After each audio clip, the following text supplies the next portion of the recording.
Hello, good evening, everyone. My name is Ernestina, and I work with Ghana ASCD, and I welcome you all to tonight's webinar. In the meantime, in the chat box, kindly leave your name, your location, and what you hope for in this session, please.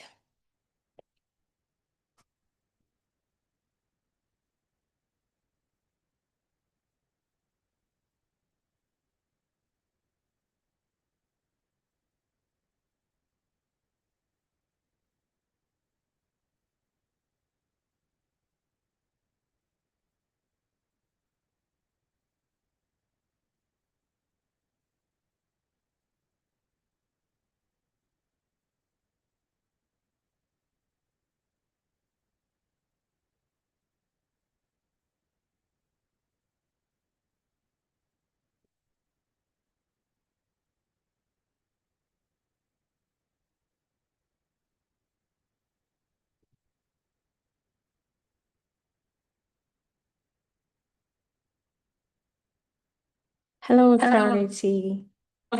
You are welcome.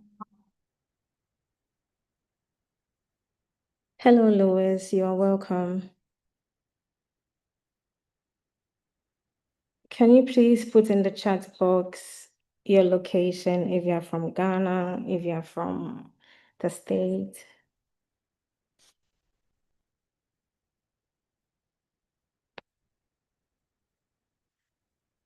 Oh, wow. Thanks for joining us.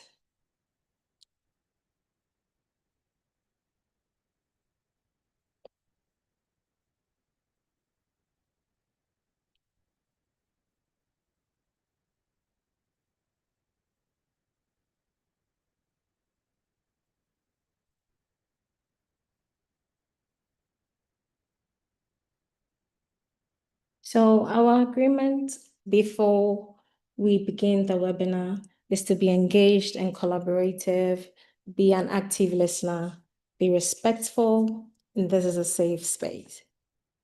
And the purpose of our webinar series is to delve into topics that support leading and teaching in future-ready learner-centered communities. And by participating in our webinar series, you will strengthen your capacity to be a leader and teacher in learner-centered communities. Again, you would learn strategies that you can easily apply in your context. And lastly, you can expand your network to include a professional community of educators committed to powerful student-centered teaching and learning. Our mission at Ghana ASCD, we are an educator learning community committed to advancing collaborative capacity building and strategic partnership that accelerates learning for educators and students. We organize free webinars like what we have today, our Saturday professional series, consulting, EdExpress newsletter, which goes out every month, renewed journal, Unlock Literacy program, our national conference, which is coming up this July 18th at the International Community School, and lastly, International Educators Summit, which is also coming up next year, 2027, in July also. So today's topic, we are speaking on reflection. And tonight we have Ms. Charity Moran. She's the CEO of I Do Schools with over 20 years of experience across classroom, district, and international education systems. And we have Mr. Peter Jones Ajay. He's also an educator and instructional leader in Ghana here. Welcome, Ms. Charity and Peter Jones.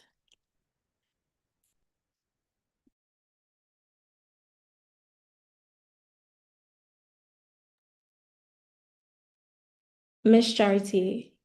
Yes, ma'am. Thank you so much for having us. My colleague Peter Jones is experiencing some connectivity issues.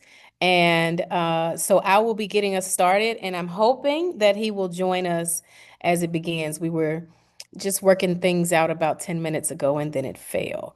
And so please pardon his absence, but I'm going to go ahead and share my screen so that we can get started. It is truly a pleasure to be here this evening.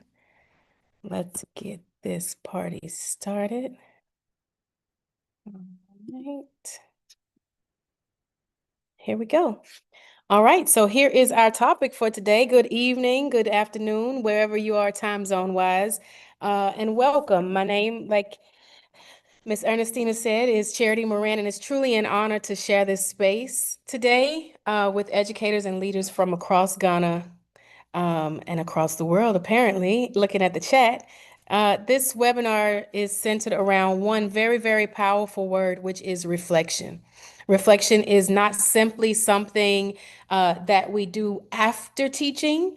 Reflection is how we grow. It's how schools evolve, and reflection is how we create these learning environments where students feel seen, challenged, connected, and empowered. So, as educators, we know that the future of learning is changing rapidly. But tonight, this evening, we want to emphasize something very much so important in terms of future ready education. And I want to really emphasize that future ready education should never disconnect students from culture, community, identity, or their humanity. Instead, future ready learning should deepen those connections to culture, community, identity, and humanity. And so we will be zeroing in on particular strategies that help us do just that via reflection, whether it's teacher, educator reflecting on the learning, or whether we're supporting students in reflecting on their learning as well. You've already gotten a brief introduction to who we are. And so I want to start us off by thinking about, what does a thriving classroom feel like? And I want to give us maybe a minute or two to type 1 or 3 words in the Zoom chat, right? Before we discuss any strategies, frameworks, or future ready learning, we want to begin with something very human. And so think for a moment about the best classroom or learning environment that you have ever experienced. Not necessarily the most organized, or not the one with the most technology, not even the one with the highest test scores, but think about the environment that truly felt alive. What did it feel like? Go ahead and type 1 to 3 words into the Zoom chat.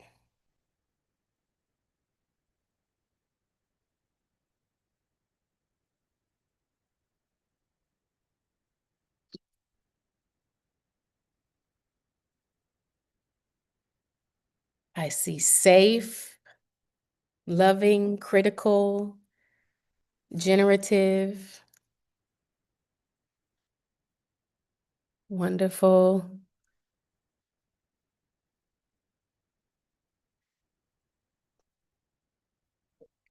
Please feel free to keep typing into the chat. But what's powerful, yes, motivating. There he is, Peter Jones. He's here. What's what's powerful about these ideas, things like feeling motivated, feeling critical, feeling safe, feeling inviting, right?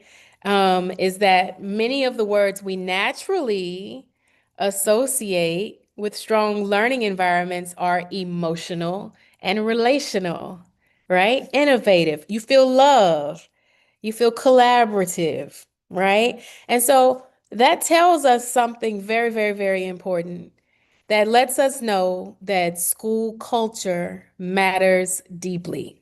It matters deeply. It's emotional, it's relational, it's inviting, it's all the things you've said here. Supportive. Yes, supportive came through twice. Yeah. So think about that and kind of hold space for that as we go through our time together today, right? What does that look like? Because already we're reflecting. Let's point that out. Okay. And keep adding to the chat, but I'm going to go ahead and keep us going with the show. Mr. Peter Jones, are you able to tap in? Involving, yes. I wonder, do you have audio, my friend?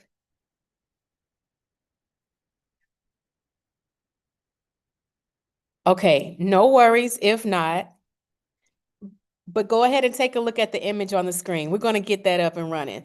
Tonight, we're going to focus on the roadmap that you see here on the screen for our webinar. We're going to focus on 4 practical strategies that can help educators and school leaders build some stronger, healthier, future-ready learning ecosystems, right? So first, we're going to discuss why culture must come before content.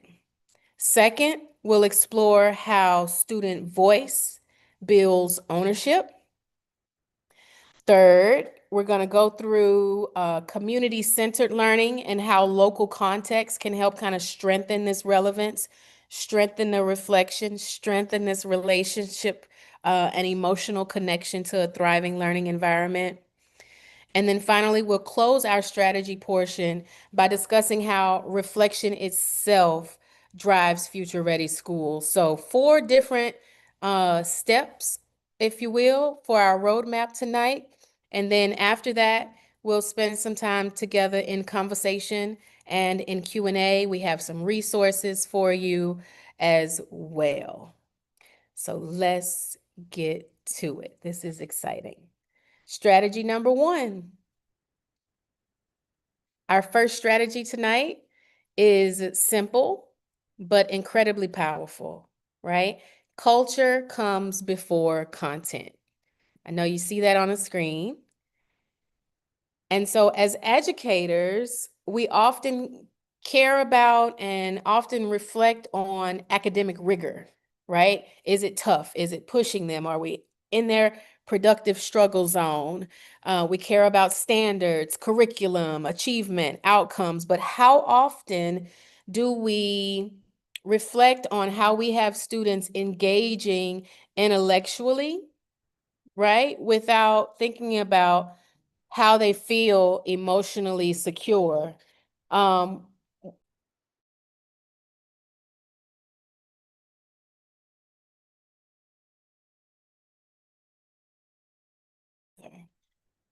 all right. So we want to make sure, speaking of students feel best when they learn best when they're feeling safe, the school I'm in right now is going into lockdown. So that was an adventure. So when students feel safe, when they feel respected, when they believe that their voices matter, right? These are things that we're going to give us some ideas around in terms of what does it look like to reflect on that.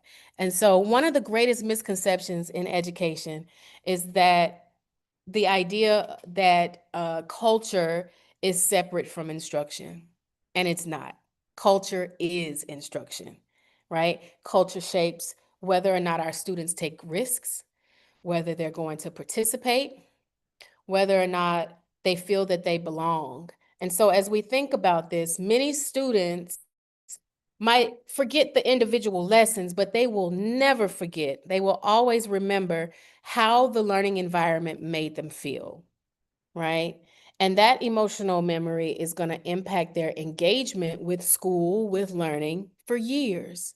In fact, I'm a teacher because I had a 5th grade teacher who made me feel like teaching and learning was the most important thing in life. And that really is still drags with me now. And so future ready schools begin with these human-centered relationships. And so we really want to pause and take a moment and reflect around how are we dealing and treating culture before the content. So there are some daily culture moves. School bells. If that doesn't legitimize it, I don't know what will. The good news is that strong culture does not require expensive programs. Let's go ahead and say that right now. Strong culture does not require expensive programs. Often, culture is built through very small, intentional routines practiced consistently over time. So, we're going to reflect on these 3 daily culture moves. Things like as simple as greeting students by name, using collaborative norms, and then ending the lessons with some reflection, right? These small routines done consistently create powerful classroom cultures. And so things as simple as greeting students by name, using the norms, just like we did at the beginning of our webinar here today, and then giving students time to process what, why, how they're learning, right? Allow them time to celebrate and identify where they can improve. That reflection piece, ending the lesson with that reflection, whether it's an exit ticket or a quick verbal check-in or a reflective journal entry, right? We're building culture and we're also reinforcing the content along the way. If you love this image, hang tight. It is in the handout that's coming at the end, right? So that's the first strategy, thinking about culture before content. Our second strategy is that student voice is going to build ownership. Student voice builds ownership. And so students thrive when they're able to move from, being passive receivers of information to active participants in their learning. Like the students you see here on the screen, they're presenting.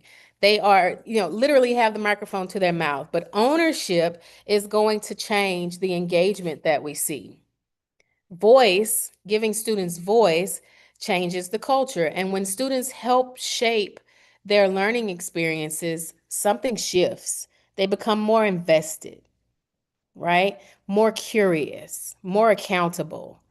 And so we need to reflect then on our practice and say, am I ready to receive the questions, the curiosity, right? Am I ready to guide students through being more accountable? Am I ready to show them how to keep track of their progress, to tap into their learning, to even empower them into posing good questions, right?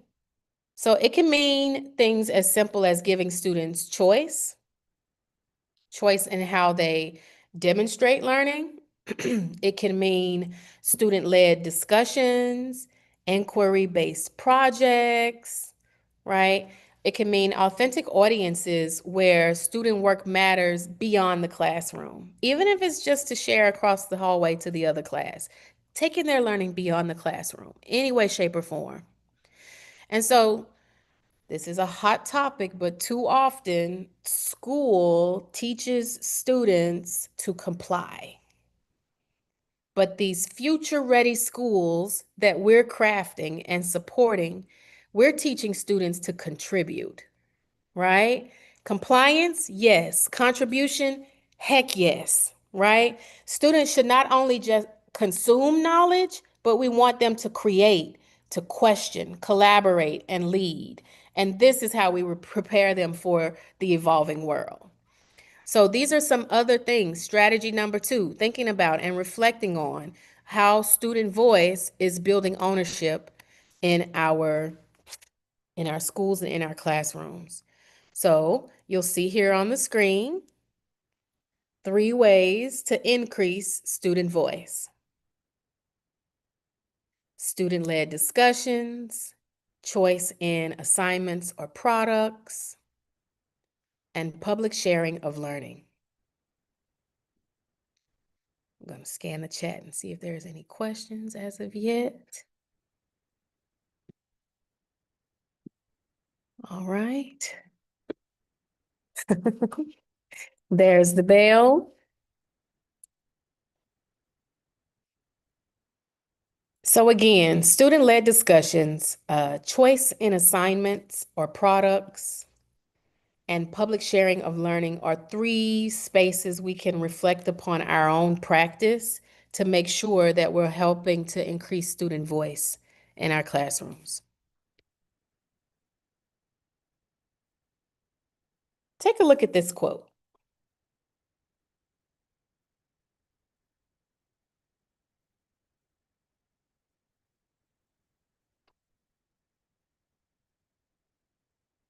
One of the greatest opportunities before education today is the opportunity to design schools and classrooms that are globally prepared while remaining deeply culturally rooted. That is one heck of an opportunity. Too often, when we think about future ready education, it's presented as something that's imported. Like we have to go outside of where we are and bring in other ideas, something that oftentimes disconnects from local identity. But innovation should never require students to abandon culture, language, community, or heritage. Future ready schools are going to strengthen identity, not erase it. I want to say that one more time. Future ready schools should strengthen identity, not erase it, right? And so that's going to bring us to our next strategy, our third strategy, which is this strategy of community-centered learning. Community-centered learning. I was looking in the chat to see if my partner in crime is here, but that connectivity is doing its thing today. So when we talk about learner-centered education, one of the most important questions we can ask is centered around what? Right? Too often, school feels disconnected from students' real lives. Students learn concepts, vocabulary, formulas, theories, but they struggle to see how that learning connects to their community, how it connects to their future. And so community-centered learning changes that. It invites students to investigate the world around them, to investigate their neighborhoods, their environment, their local challenges, their cultural strengths, and my favorite, their history. And when students begin seeing themselves reflected in their learning, engagement changes. This I know. My Algebra 1 class this year took a turn for the best when I started infusing ideas straight from the children's brains, right? Asking them what did they want to know? What's connected to their community. And even without them asking, making algebra connect to ideas around things like the valuation of property and what does that look like in an equation form, right? In that way, learning becomes about their history, about their people, about themselves, and learning becomes personal. It becomes purposeful. It becomes human. And so imagine students investigating water access in their spaces or documenting oral histories from elders or even studying entrepreneurship through local businesses. Some other ideas might be students designing environmental solutions connected to issues in their own communities. It could be a myriad of things. Some of the work that Peter Jones and I were going to talk about centers around how we've been leveraging reflection in his classroom to connect students to local farmers, to connect students to local elders, and gathering those stories and making connections to the different standards along the way. So when we're talking about that, now we're talking about rigorous learning and future-ready learning, right? Most importantly, it's reminding our students that knowledge is not this distant thing that's far, far away from them. Knowledge is something they're already connected to, right? So here are some ways to connect learning to the community. And again, this is in the handout that we're going to post at the end. So take a look at these 3 ways to connect learning to community. I know we're talking about a lot of strategies and steps. And so what we're doing is reflecting on our practice in these first three strategies. So think about ways you could invite local experts, investigate local challenges, design public-facing student work, right? In that way, the local context becomes the curriculum. When students know that their work will be shared beyond the classroom, the motivation and the ownership are going to increase dramatically. When students begin seeing themselves not just as learners, but also as contributors to their community. So I've been doing a lot of talking. I want to give you an opportunity, right? What issue or cultural strength in your community could become a learning opportunity from students? We'd love to hear from you. You can place your ideas in the Zoom chat, and I'm going to pause for about 45 seconds. Give you some time.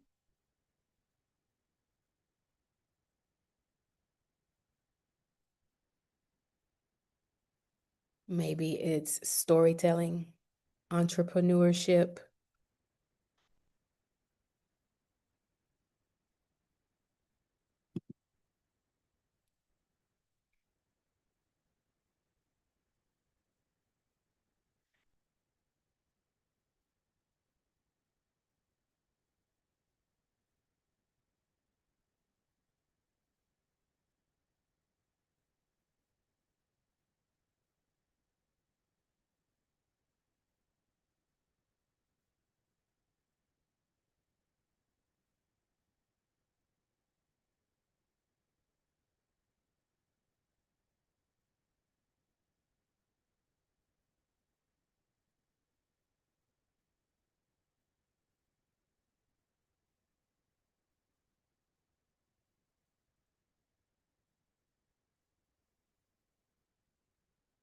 All right.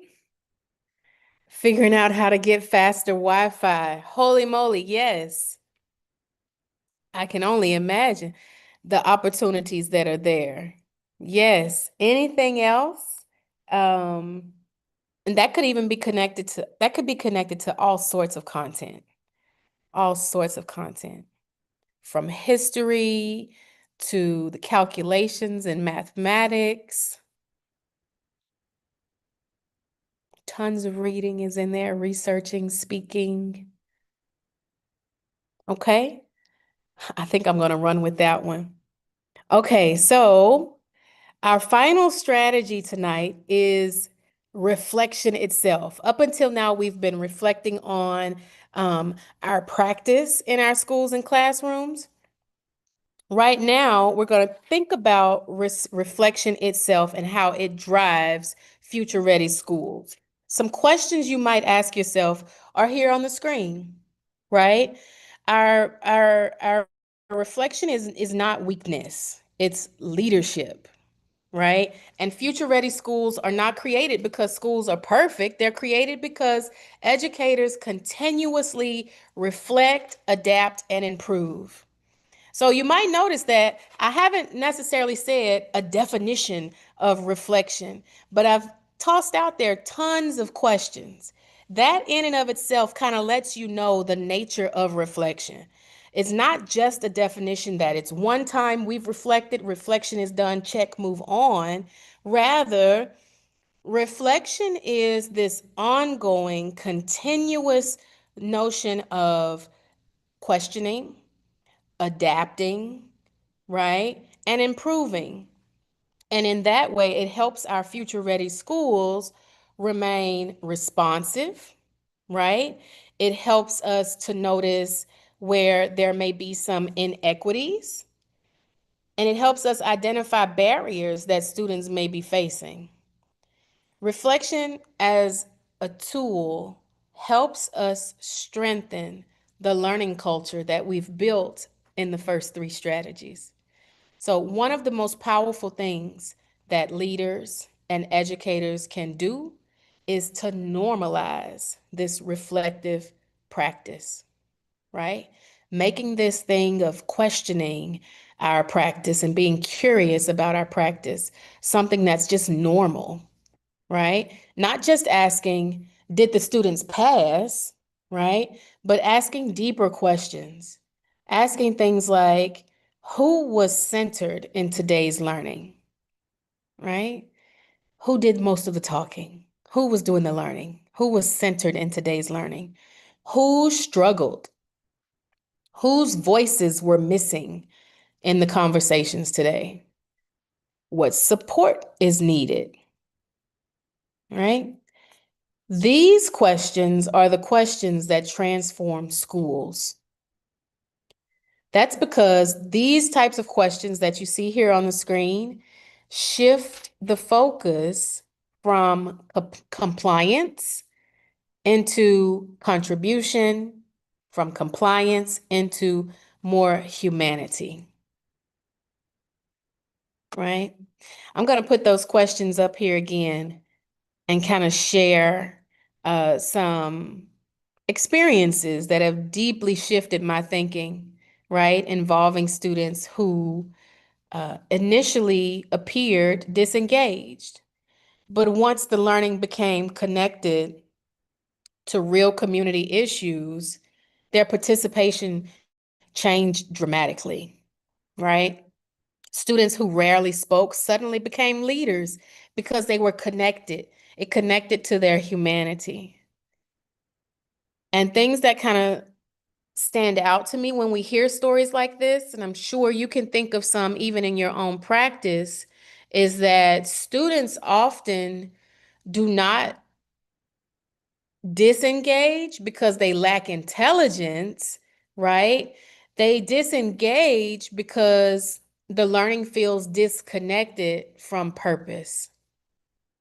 And once students are able to recognize their voice and recognize that their voice and their experiences matter, then the engagement changes, right? So with that in mind, I'm going to pause there. We've gone through the 4 strategies, but I want to know from you, what is one shift that you might make after this session? One final reflection question. Maybe it's more voice, more reflection, more relationships, right?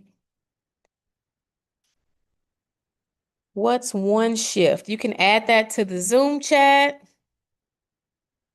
and we'll pause for about 30 seconds to let you do that.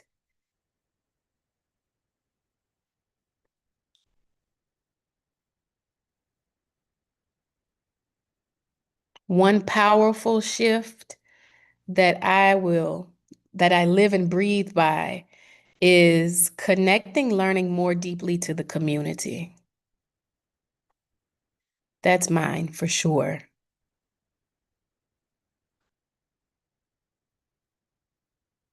All right, take about 5 more seconds.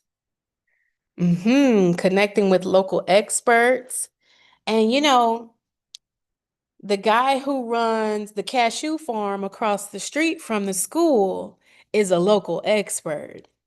Let's make sure we emphasize that.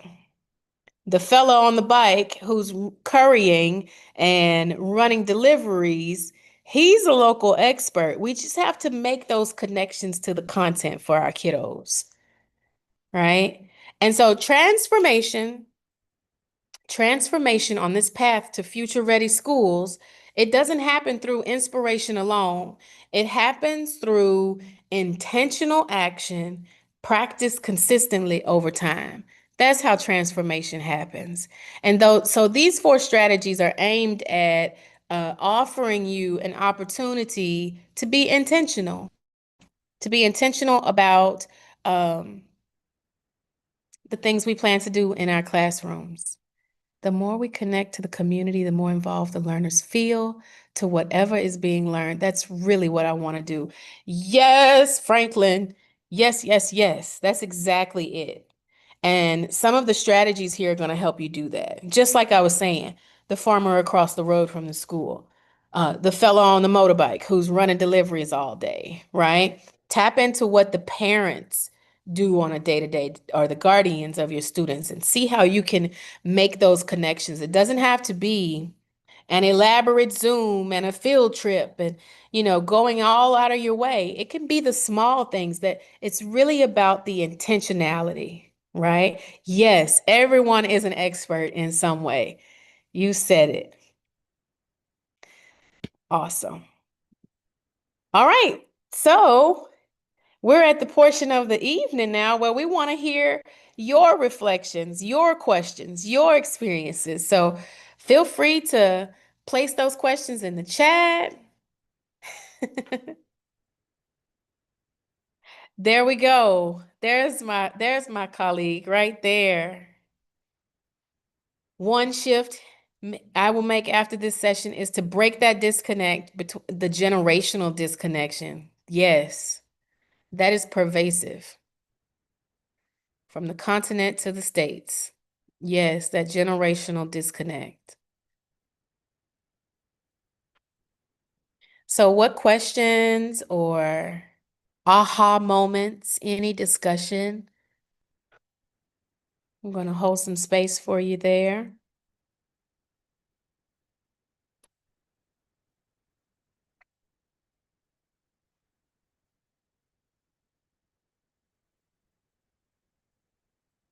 I'm going to, while you're thinking, give you something to think about. In the chat, I'll place a reflection toolkit handout for us that kind of lists all of the strategies. Oh, yes. How can I speak about how this reflective practice supports students and their learning? Absolutely. So, not only on the cultural end, in terms of, the cultural human connection, moving more towards connection versus compliance in the classroom, also giving students the opportunity to reflect on, like I said, the who, the what, and the why of the learning. I'll place that in the chat as well. It's like, uh, who, I meant to say what, why, and how. Sorry, let me edit that. Freestyling in a moment. So, what, why, and how? How did I learn about Pythagorean theorem today? Or how did I learn about the history? What was the learning? And then why? Why is this important? And that's why that connection to community usually helps. It's going to help make that connection, right? So, how did I learn? Well, we had a discussion. I took some notes. We wrote a journal. What did I learn? Oh, I learned about Pythagorean theory, or any topic, right? And why did I learn it? Oh, I need to know that because we're building a we're building a storage unit down the way, and the Pythagorean theorem is helping, right? So that how, what, and why of learning. And it would indeed push critical thinking, because that criticality comes in the questioning and being able to say, how did I learn today? What did I learn today? Why did I learn it today?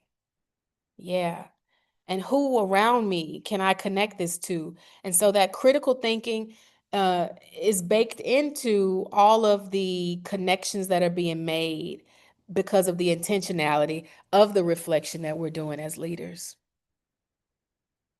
Oh, there's a hand. There's a hand. Let's see. Yes, please, Mr. Franklin. Yeah, good evening. This whole discussion opens us up to linking whatever we are teaching or we are learning with our students to directly to what happens in our communities. Example, you're teaching, we are learning about construction, but most of the time, we and our learners relate this to those building skyscrapers and shopping malls and all those things. Meanwhile, we have people building bungalows and settlements in our communities, and they are also constructors. So when we are able to connect with our students to understand that when we're talking about construction, we can build the connection, we can build the knowledge from those building the little bungalows, the little storage areas in our communities are also constructors, but they can upgrade and also aim towards building the big and massive shopping malls and skyscrapers. It gives them that kind of understanding, that kind of belongingness, and that kind of involvement in whatever we are teaching them. That is my little view about this. Absolutely. That's a big view. I'm so grateful for you sharing that with us. Absolutely. Yes, sir. From chicken coops to corrals for the goats to mapping out farms. These are all very real constructions that are happening in their day-to-day life. So why not? Why not make those connections so that they can then think higher to the skyscrapers and the shopping centers? Absolutely. Absolutely. Oh, in the chat, could this be applied to students with disabilities? Yes. Everybody gets the reflection love. Yes, please. In fact, no student is exempt. No learner in the building, adult or child, is exempt. We just would have to think about what is that learning difference, and if it's a communication one or whatever it is, we just need to make sure that we scaffold appropriately so that students can do this critical questioning, this reflection, this making of connections, especially for our students with those learning differences and disabilities. Yes. Love that question.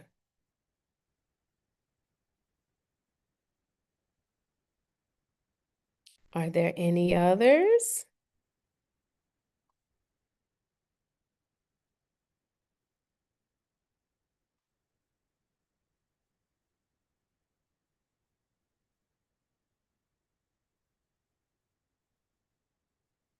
Yeah, that kind of ties back to the question about how this reflective practice supports students and their learning.